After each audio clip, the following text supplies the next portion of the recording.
We want to look at ankle dorsiflexion, all right? And specifically, what that is where my knee can't go over my toe. So for me, it's decent, it's to about there, but ideally, you can have a little bit more of this, all right? And what you'll feel as you're doing this is a stretch of the back of the ankle. If you feel the front of the ankle, it's a little bit of impingement. So when you're doing the drills that I'm showing you, I'll show you a way that we can deal with that. But for now, if you get to about here, and that's really all you can do without your heel coming off the ground, chances are we need a little bit more ankle dorsiflexion, all right? So it's just a simple way to get it is I'm just going to put my elbow on my knee and kind of bias into a stretch here. So I'm physically pushing myself into the stretch. I'm just feeling like a big stretch down here.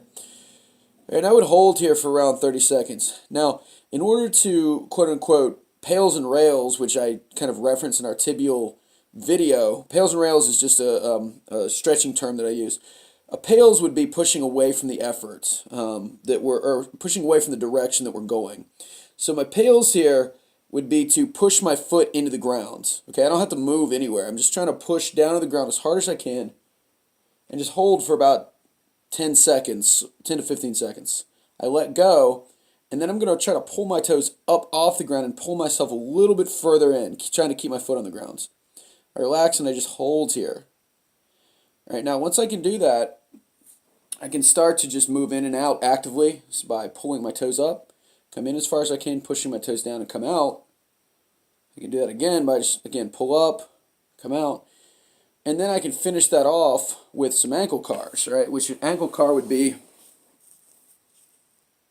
I'm just going to try to not move anything except for my ankle.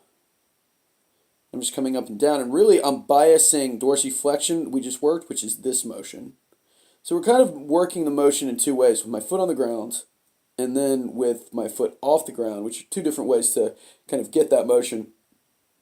So I'd start with maybe 10 to 15 of these, just coming up and down, kind of using the ground as a fulcrum. And then we just, again, just do a big circle round. I'm not really that big on sets and reps. Do it until you start to feel a little bit more motion and control. That could be anywhere from 10 to 30.